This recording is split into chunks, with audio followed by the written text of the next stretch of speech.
lectura. Vamos a exponer el caso Absurdas, que es básicamente un libro que trata de una autobiografía de un adolescente, la cual sufre de un trastorno popular, que es el trastorno de personalidad límite, y vamos a hacer un análisis profundo sobre esto. Unos datos curiosos sobre el trastorno de personalidad límite es que por lo general la padecen las mujeres. Además de 10 de cada 100 personas con el trastorno cometen suicidio. Además de esto, según un estudio de la IMSS, que es un hospital muy reconocido en Estados Unidos, menciona que la falta de nutrientes y la falta de lípidos en el cuerpo puede ocasionar atrofia cerebral, la cual es prácticamente una muerte cerebral o una muerte masiva de neuronas en el cerebro. Ok, a continuación voy a presentar el caso, el cual trata de una autobiografía.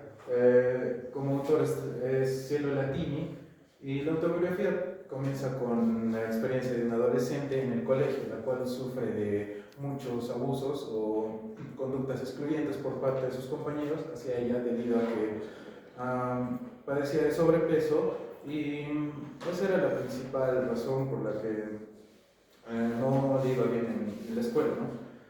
Después de esto, Cielo descubrió que en un viaje familiar ella se da cuenta que al no comer alimentos por un largo periodo, como 5 días o una semana o hasta un mes, podía bajar de peso, lo cual es un indicio de anorexia.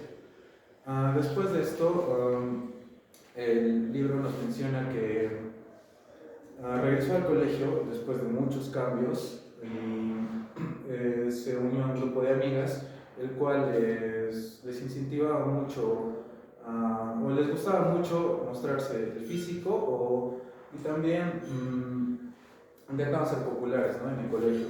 En esto, o en este periodo, Cielo conoció a un chico que se llamaba Coco, o Cocol, del cual se enamoró, pero cuando ella descubrió que su amiga salía con Cocol, prácticamente se desvinculó de ellas y se alejó totalmente de su familia y de su colegio, hundiéndose en un mundo solitario, ¿no?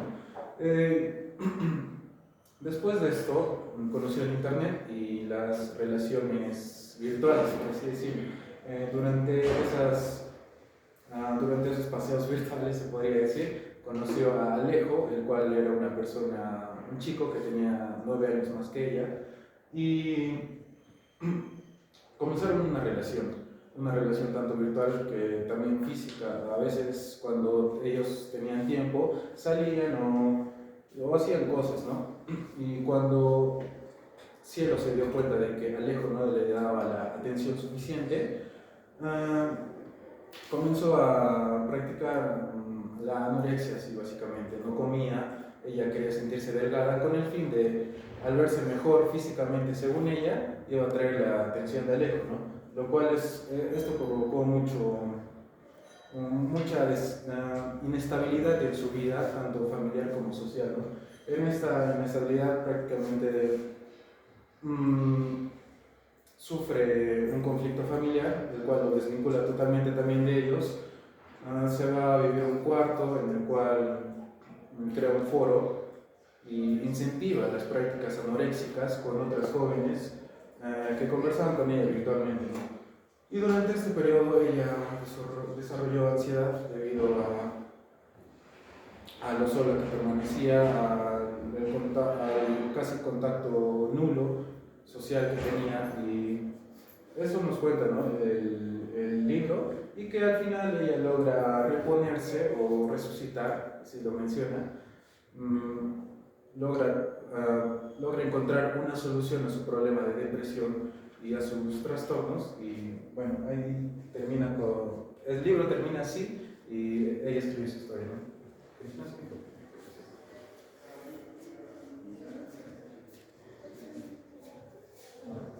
Bueno, sin tomar lo que quería poner, en cognitivos tenía más o menos necesidades cada vez que Alejo no le contestaba los mensajes o no le ponía la atención. Aparte, tenía una obsesión total sobre su peso. Quería ser delgada atraer la atención de Alejo. Aparte cada vez que, o sea, se veía gorda, se veía poco atractiva, no tenía, o sea, tenía dificultad de concentrarse y tomar decisiones. Conductual, se provoca vómitos cada vez que se encontraba con él y terminaba mal. Y aparte de eso, salía a consumir alcohol, cigarrillos, era muy ansiosa, mal humor y demasiado impulsiva. Siempre terminaba también, cada vez que se encontraba con Alejo teniendo relaciones sexuales, cada encuentro fue así y no consumía alimentos, o sea, cada vez que lo consumía lo botaba y lo botaba. Un objetivo tenía dependencia emocional, demasiada dependencia emocional, baja autoestima, mucha inseguridad y aparte la estabilidad emocional, de cara a los aspectos de humor. En social, o sea, buscaba la aprobación de aceptar de ser delgada. Ya socialmente no era activa. También tenía una relación obsesiva con él porque cada instante que Alejo se encontraba le estaba llamando, mensajes y a veces no le respondía. Bueno, también tenía discusiones con sus compañeros y una mala relación con su madre porque no se llevaba bien, aparte la que tenía bastante comunicación era con su papá por esta aprobación y la dependencia emocional. Y solo tenía amigos virtuales, por lo que conoció a Alejo. Bien, a continuación les voy a explicar un poco más sobre los factores. Tenemos los predisponentes, que se centran principalmente, ¿no?, en que era social en toda su vida. Tenía una baja autoestima, ya que mencioné que en el libro sufrió bullying y eso se le quedó presente, ¿no?, durante toda su vida. Presentaba problemas familiares con sus padres, tenía una mala relación por esto. Siempre tenía una autoexigencia consigo misma porque veíamos que quería, ¿no?, ser mejor cada vez y como al principio ella sufría sobrepeso, incitó a otras actividades para bajar de peso. ¿Sí? Tenía la influencia de las redes sociales, la presión social debido a los estándares que su entorno le imponía. Su madre quería que se hundiese en todo. En sí, su madre la comparaba con otra jovencita, ¿no?, que era la hija de su amiga, donde decía, no, ella estudia inglés, ella hace piano, entonces se autoexigía ella misma y su madre también. Presenta experiencias traumáticas. El caso de Úrsula, por ejemplo, es que ya en el libro menciona, ¿no?, que tuvo un aborto y por ello desarrolló, impulsó más ese trastorno. Además que tenía una obsesión por recordar todo y anotaba todo en un cuaderno. Al principio mencioné que escribía en inglés, pero ya después lo fue plasmando. Precipitantes tenemos la habilidad emocional, que se va de un extremo a otro, ¿no?, cambiaba su estado de ánimo repentinamente. Su madre creía que no necesitaba un psicólogo, es por eso que desencadena más y cree, ¿no?, que sus padres no se preocupan por ella. Presentaba sobrepeso, el principio de la historia, abandono de su pareja, es decir, presentaba, ¿no?, una relación tóxica o Alejo. Dejó de querer comer por la preocupación de su pareja. Además de que sus relaciones interpersonales eran frágiles y turbulentas, por eso él mismo ya se aislaba de su entorno, ¿no? Además que presentaba dependencia emocional y en una parte del libro menciona que tenía varias personalidades que se podían acoplar al entorno del que ella sí no pertenecía, ¿no? ¿Sí? En mantenedores tenemos que al principio ya no aceptaba que tenía problemas, pensaba que era normal eso, ¿no?, de bajar de peso, provocarse los vómitos. No quería aceptar ayuda por parte del psicólogo cuando sus padres ya se enteran de este problema. Además de que la intención de ser anoréxica era razón de provocar la preocupación de su pareja. Presentaba también, ¿no?, dependencia de su pareja, era erotomaníaca, es decir, ella creía que su pareja aún la amaba, pero a pesar de haber actos contrarios, ¿no? De que no muestra interés y cosas así. Se autolesionó ella misma y tenía un miedo intenso al reemplazo y el abandono. En inhibidores podemos poner que tomó terapia, sí, al final tomó terapia. Puede que haya una baja presencia de sus padres, ¿no? Por ello que en ocasiones la apoyaban y se preocupaban por ella, pero no menciona que durante todo el transcurso. Tenía compañía de su amiga y recibía su constante apoyo. Además que desarrolló distintas habilidades como son la natación, la lectura, el inglés. En una parte de la historia menciona que ella tenía que ser buena en todo. Y llegó a escribir, ¿no?, el libro que es de la autora misma, de ella misma, para plasmar sus ideas y plasmar su historia para así mejorar el estilo. El siguiente, continuando con la exposición, tenemos aquí el diagnóstico. Dentro del DSM-5 podemos ver lo que es el trastorno de la persona límite, con el TSR1.83. Dentro de los criterios tenemos 9 criterios, en donde el primero nos dice esfuerzos desesperados por evitar el desamparo real e imaginario, donde podemos ver que llamaba mucho lo que se alejó porque no quería que esté lejos de ella. Dentro del patrón de relaciones interpersonales inestables e intensas, podemos ver que se quería, cuando ella sentía el cariño de alguien, quería que esté siempre con ella, pero al momento en que ella estaba sola, prefería también quedarse sola. Dentro del 3 tenemos alteración de identidad, inestabilidad intensa y persistente de autoimagen. Podemos ver que se veía mal, se veía gorda. 4, impulsividad de 2 o más áreas que son potencialmente autolesivas. Podemos ver que ella se autolesionaba en lo que nos cuenta. Dentro del 5, comportamiento, actitud o amenazas de suicidio o actitudes autolesivas. Podemos ver que ella llegó a tener ideas suicidas, igualmente que se autolesionaba. Dentro del 6, inestabilidad afectiva, podemos ver que no podía controlar su vida hacia lo que era su pareja y hacia lo que era su madre. Sensación crónica de vacío, que se le hacía cuando Alejo se iba se sentía muy sola, pero cuando él venía ya llenaba ese vacío que tenía. En el 8 tenemos enfado inapropiado intenso, dificultad para controlar su ira. Como dije, tenía problemas para controlar lo que era su ira, con lo que era Alejo y con lo que era su madre, que hasta rompía cosas. En el 9, ideas paranoides transitorias relacionadas con el estrés o síntomas disociativos graves, en el que ella tenía ideas de que se sentía sola. Llegaba al punto donde se sentía muy sola porque Alejo se iba a trabajar, pero cuando se encontraba con Alejo, cuando se veía con Alejo y estaba Alejo presente en su vida, desaparecía esa sensación.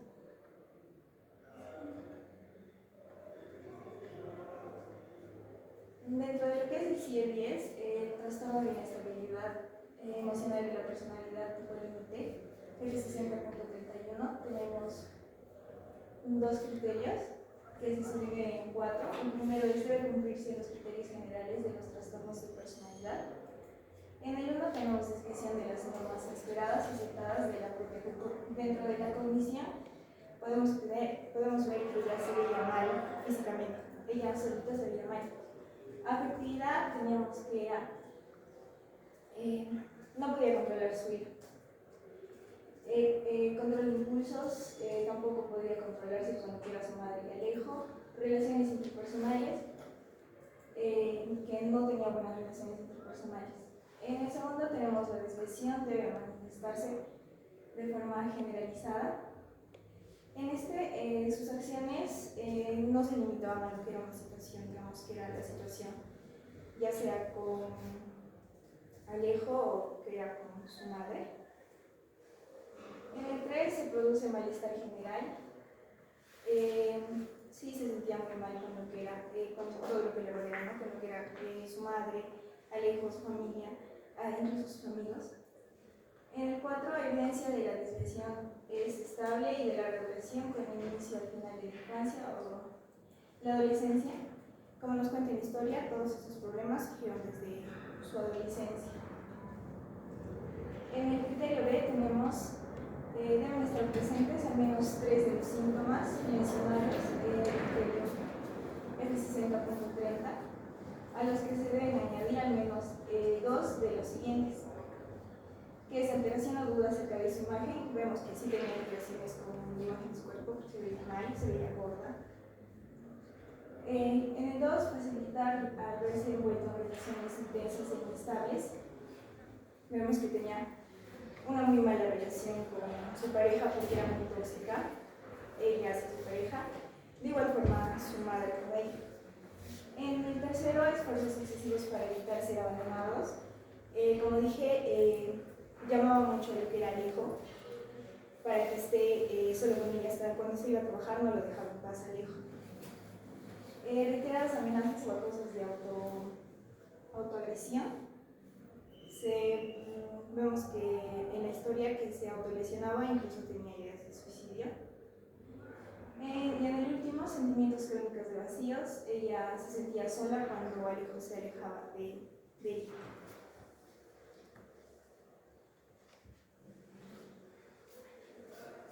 Continuando con lo que son los tratamientos, tenemos lo que es la terapia dialéctica conductual, que se basa en 4 módulos, que el primer módulo es el módulo de habilidades de la conciencia.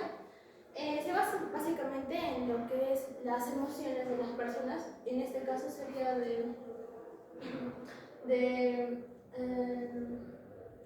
se basa más en las experiencias de las personas. Por ejemplo, cuando la paciente ha pasado por este tipo de, cuando se cortaba y dejaba de comer, entonces lo que hacemos acá es que a través de las experiencias hacerle dar cuenta de que esas acciones o actitudes eran malas, y básicamente es eso, que se dé cuenta de que se dé cuenta que no está bien las actitudes que ha tomado basándonos en las experiencias, y aceptar que las actitudes son negativas. En el módulo de habilidades de afectividad interpersonal va dirigido también a las expectativas negativas que los pacientes tienen sobre el contexto social. En este módulo se basa en que las personas, al pasar por este trastorno, se sienten alejados de la sociedad, o sienten que, como quien dice, un temor a volver a la sociedad. En este caso se hace que los pacientes vuelvan a tener esa interacción con la sociedad y que vuelvan a construir como que un espacio donde puedan ser aceptados otra vez. En el módulo de habilidades de regulación emocional también se basa básicamente en identificar las emociones del paciente, identificar los obstáculos por el cambio emocional en el que éste ha pasado, analizado mediante lo que es el análisis conductual, que se basa básicamente en analizar las conductas que éste ha pasado, por el que éste ha pasado en todo el transcurso del trastorno.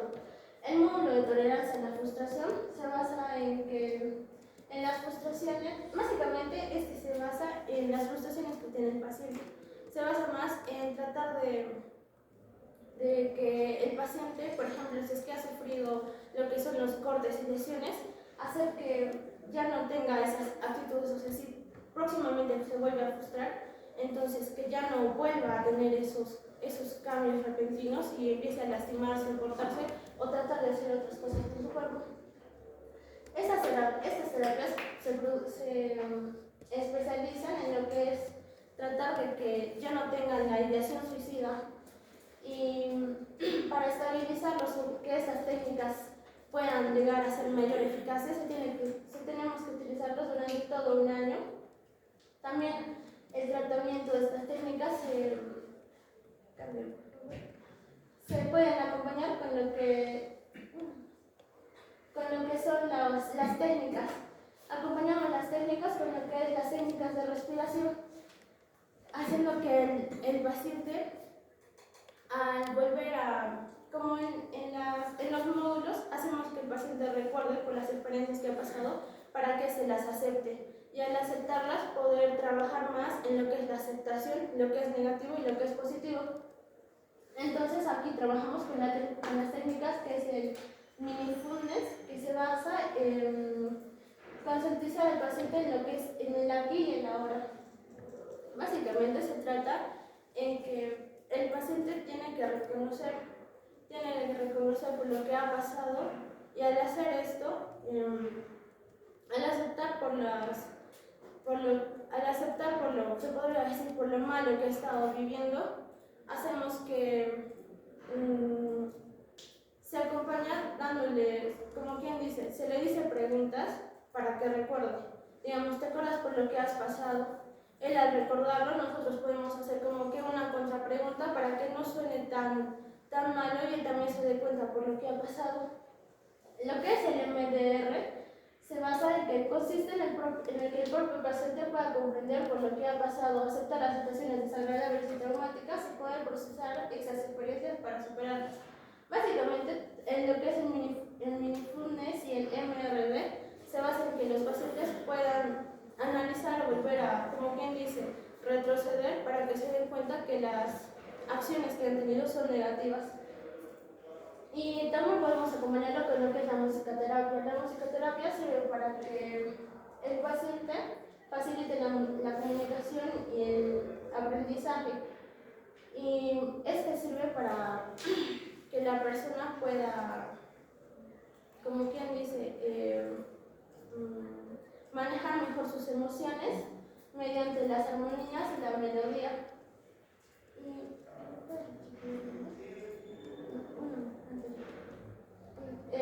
Luego sigue el tratamiento, que sería también el cognitivo-conductual, que también básicamente se trata de centrarnos en las conductas que ha tenido el paciente, ¿no?, durante todo este proceso. Por ejemplo, con lo que han sido las autolesiones o dejar de comer. En la terapia basada en la mentalización, esta terapia está basada más en lo que es los padres y tanto el paciente, para que tiene como objetivo estimular la mentalización en las relaciones con el afecto. Todo lo que ha sucedido en todo el transcurso del trastorno en el que ha estado presente la paciente, hemos notado que ha tenido cierta falta de empatía con los padres, así como al final del comienzo, que no sentía como que ese amor que ellos tenían al decirle que quería ir al psicólogo, y al final, cuando sentía que no le entendían, cuando no quería dejarse de lejos. Entonces la terapia basada en la mentalización nos ayuda en que los padres y la paciente o la familia, y podría ser también los amigos, vuelvan a juntarse y a tener ese contacto para que vuelvan a tratar de mejorar otra vez la armonía durante el hogar, o también lo que es